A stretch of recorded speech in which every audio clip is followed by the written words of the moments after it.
Well, hello there, dear friend. Come settle in with me for a moment. You know, I used to watch my grandmother sit by her kitchen window every morning, her weathered hands wrapped around a steaming cup, her lips moving silently as sunlight touched the pages of her old Bible. As a child, I thought she was simply praying, but now I understand she was doing something far more profound. She was exercising her mind in the gentlest, most powerful way imaginable. That's what we're exploring together today, how these ancient sacred words can become a fountain of youth for our brains after 60. Have you ever walked into a room and forgotten why you came? Or struggled to recall a dear friend's name mid-conversation? That frustrating fog, it's not just getting older. Science shows our brains are like gardens. Without regular tending, neural pathways can become overgrown. But here's the beautiful truth I discovered. Scripture meditation isn't just spiritual nourishment, it's cognitive weightlifting for the soul. When researchers at Duke University studied seniors practicing faith-based meditation, they found something astonishing. Participants showed 30% better memory recall and significantly reduced stress hormones after just 8 weeks. Why? Because engaging with meaningful words lights up multiple brain regions at once: memory, emotion, attention, like a symphony of neural activity. Let's begin with what I call the 3-minute sanctuary, a practice simple enough for tired mornings yet deep enough to transform your day. You'll need only a comfortable chair. One verse, start with Psalm 23 verse 1, "The Lord is my shepherd, I shall not want." A timer, I use my oven clock. Here's how my neighbor Martha does it. Settle your body. She sits with both feet flat on the floor, hands open on her lap, like receiving a gift, she says. Breathe the verse, inhaling slowly, she whispers, "The Lord is my shepherd." Exhaling fully, "I shall not want." Notice without judging, when her mind wanders to grocery lists or aches, she gently thinks, there's distraction, now back to my shepherd. It's not about perfection, Martha insists. It's about showing up. Some days my mind feels like a jumping bean. But after 3 minutes, my thoughts settle like tea leaves in water. Now, why does this simple act strengthen your brain? First, focused attention builds the prefrontal cortex, your brain's CEO that manages decisions and memory. Second, emotional engagement with comforting words soothes the amygdala, that anxiety alarm bell. And third, repetition creates new neural pathways, literally rewiring thought patterns. Neurologist Dr. Sarah Evans puts it beautifully, meditating on meaningful texts combines the cognitive benefits of a crossword puzzle with the emotional reset of a walk in nature. But let's make this practical. Start with the pocket verse technique. Choose one short scripture, perhaps Philippians 4 verse 13, "I can do all things through Christ who strengthens me." Write it on 3 index cards. Tape one to your bathroom mirror. Slip another into your recipe box. Keep the third in your apron pocket. Throughout the day, when you see it, pause, let the kettle boil without rushing. Touch the words, finger tracing activates tactile memory. Whisper it aloud, hearing your voice strengthens recall. My friend George does this while waiting for his coffee. Instead of worrying about bills, I touch the card and murmur, "I can do all things." Feels like a brain scrub. Here's where the magic deepens. What if you could transform ordinary moments into neural workouts? Folding laundry becomes mental renewal when you pair each towel smoothed with a phrase, "Be still and know." Psalm 46 verse 10. Waiting in a doctor's office turns into focus training as you silently repeat, "Peace I leave with you," John 14 verse 27. The key is linking scripture to daily rituals, creating what neuroscientists call anchored memory. I'll leave you with a challenge today. Try Martha's 3-minute sanctuary tomorrow morning. Not for spiritual perfection, but as an act of loving care for that beautiful mind of yours. And when you finish, whisper this truth, "Today, I'm renewing my mind." Because this isn't just about remembering where you left your keys, it's about remembering who you are and whose you are. And that, dear friend, is where our journey truly begins.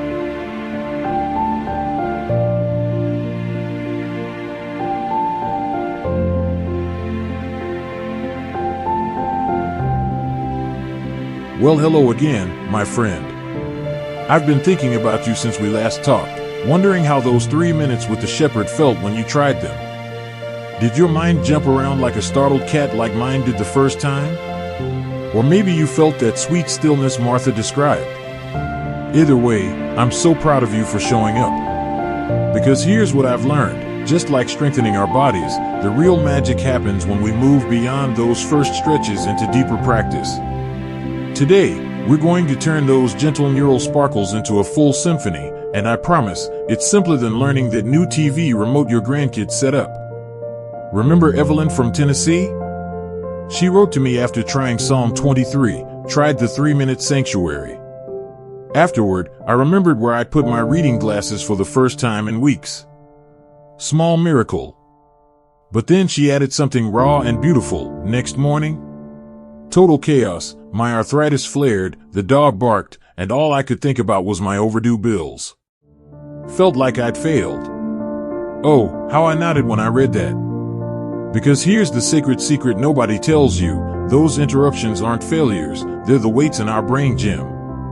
When your mind wanders during meditation, it's not sabotage. It's an invitation to gently guide it back, and each time you do, you're strengthening your focus muscles like lifting a tiny spiritual dumbbell. So let's talk about those days when the verse won't stick. My friend Pastor Bill calls these holy invitations, moments when our frustration becomes the doorway to grace.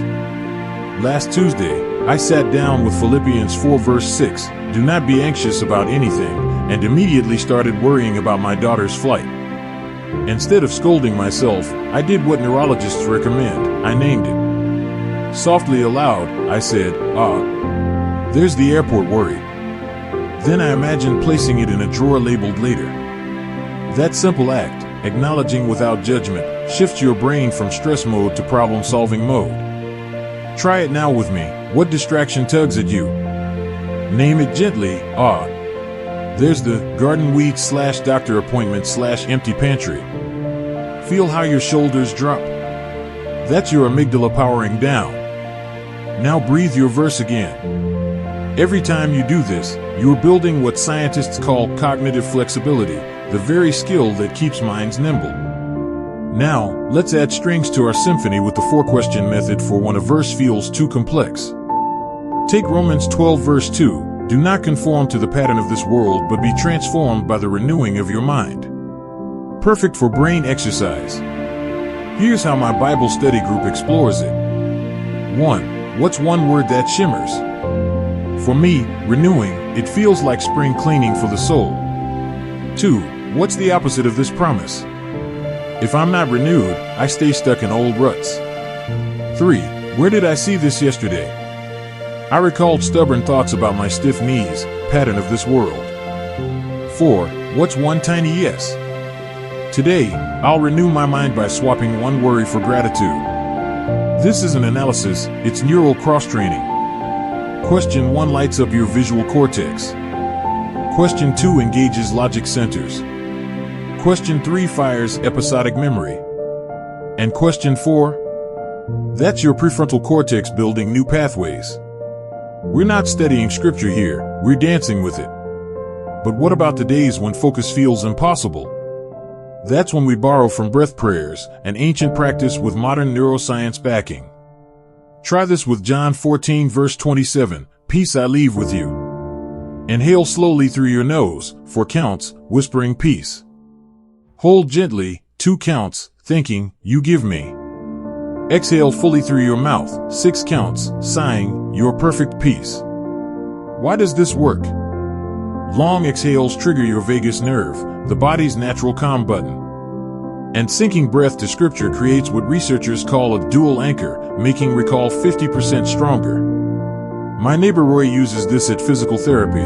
When they bend my stiff knee, I breathe out, "My grace is sufficient for you," 2 Corinthians 12 verse 9. Last week, I forgot to groan. Now, let's weave in your senses, because after 60, memories live in textures and tastes. This is where your scripture and senses journal comes alive. No fancy notebook needed, grab that grocery list pad by your phone. We'll use Psalm 34 verse 8, "Taste and see that the Lord is good." After your morning coffee, touch, feel the mug's warmth. Your goodness holds me. Taste, notice the coffee's richness. Is this rich and real? Smell, inhale the aroma. Awaken my senses to you. Sight, watch the steam rise. In this quiet moment. Sound, listen to the silence. Your peace fills this space. Margaret, 78, told me, I journal taste and see while baking apple pie. When my grandson said it smelled like heaven, I wrote that down. Now when anxiety hits, I recall that moment, and my blood pressure drops. Why? Because sensory details create sticky memories that bypass age-related recall struggles. You're building a mental scrapbook of sacred moments. Some of you have asked about physical discomfort, those creaky knees that protest stillness. Beloved, scripture meditation isn't about sitting like a monk. Walk with your verses. I pace my kitchen whispering Isaiah 40 verse 31, they who wait upon the Lord shall renew their strength, while waiting for tea. Each step becomes a beat, renew, strength, rise, wings. Studies show walking meditation boosts cerebral blood flow by 15%. Or try knitting prayers. My Aunt Ruth murmurs Proverbs 31 verse 25. She laughs at the days to come, with every stitch. The rhythm knits the verse right into me, she chuckles. I'll leave you with this, your wandering thoughts? They're not enemies. Your stiff joints? Not obstacles. That verse you can't quite remember? It's not failure.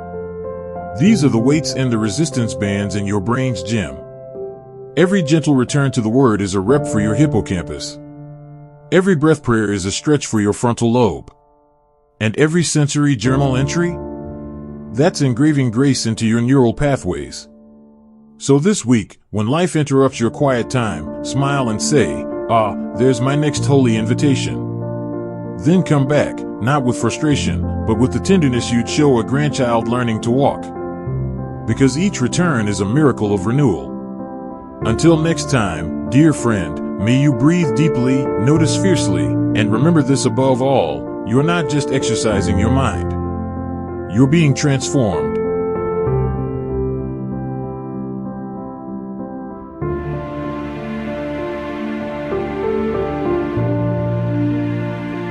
Well, hello, dear friend. Come, pull up your chair, or perhaps you're walking gently as you listen.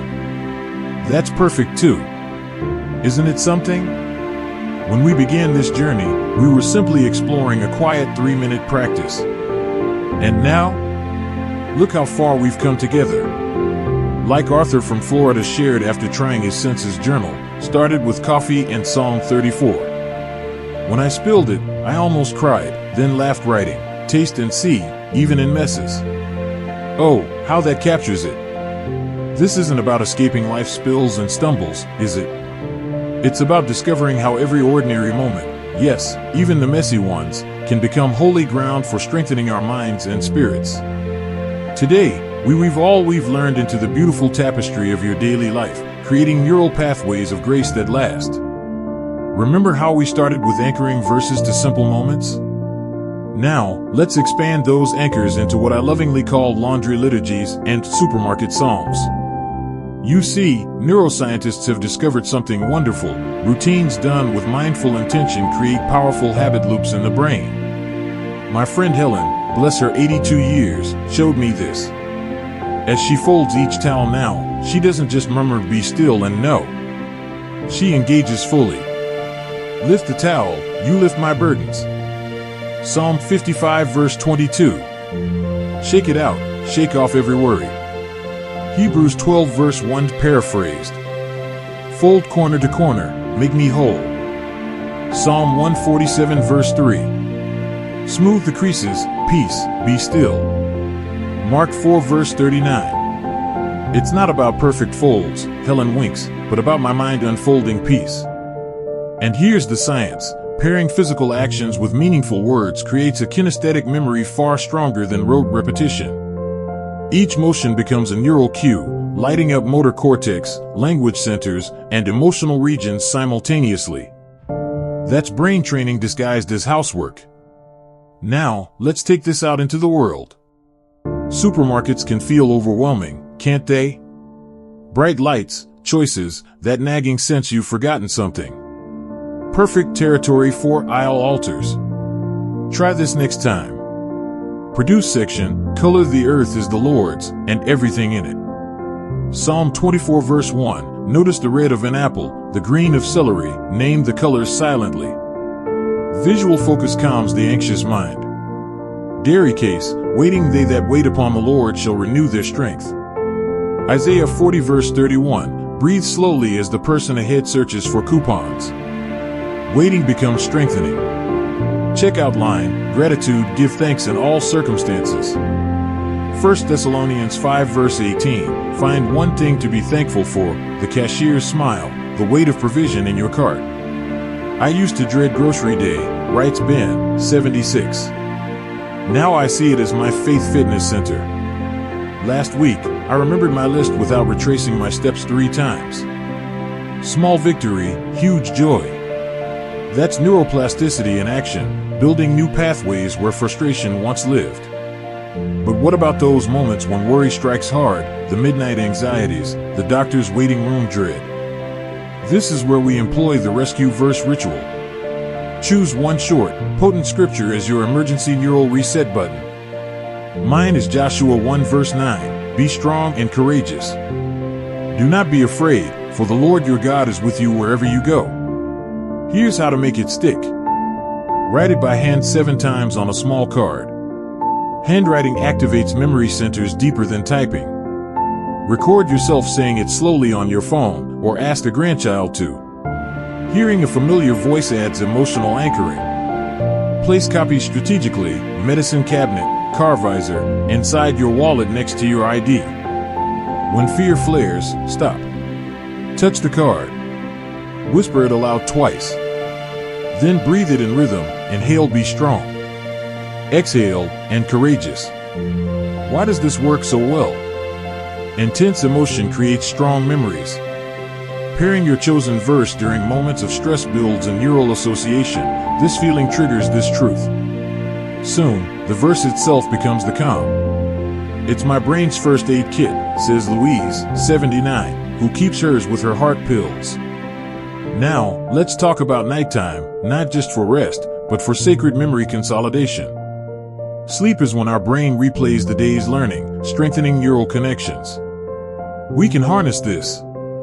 Try the pillow portion method.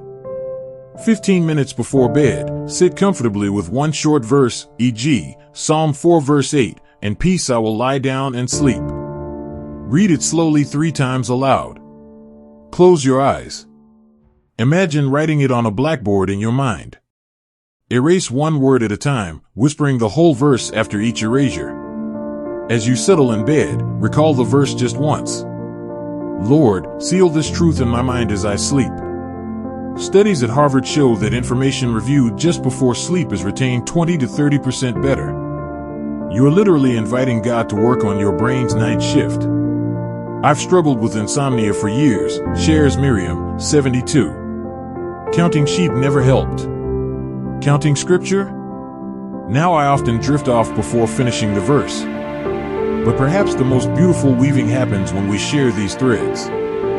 This brings us to your brain blessing journal, not just for you, but as a legacy. Take that simple notebook you've been using. Left page, record your daily verse practice. July 10th, breathed fill 4:6 while waiting for the bus. Notice tension in shoulders eased.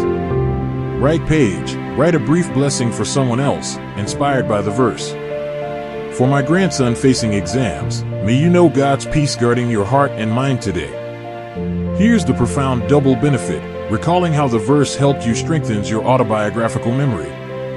Crafting a blessing for others activates empathy centers and gives profound purpose. My journals become my most treasured possession, says Walter, 80. My daughter says reading it feels like walking through my mind's garden. And writing blessings? That keeps my heart supple. We began by honoring my grandmother at her kitchen window, her lips moving silently over sacred words. What I understand now is that she wasn't just nurturing her spirit, she was diligently tending the intricate garden of her mind, season after season. She was building resilience, focus, and peace, one whispered verse at a time. And that, dear friend, is the gift you've claimed for yourself. This is not about escaping aging, but about embracing its sacred potential. Every time you breathe a scripture while folding towels, every time you touch a rescue verse card when worry bites, every time you journal a blessing for someone you love, you are doing far more than a brain exercise. You are declaring, my mind, created by God, is still bearing fruit. My spirit, anchored in His Word, is ever renewed. So keep showing up, just as you are. With creaky knees and wandering thoughts, with moments of crystal clarity and days of comforting fog. Keep anchoring your days in the living Word. For you are not just maintaining cognitive function, you are participating in the eternal renewal of your soul. Go gently, dear friend. Your shepherd walks with you in every aisle, every laundry pile, every quiet dawn. And your mind? It remains a fertile ground for His grace. Keep tending it with His Word.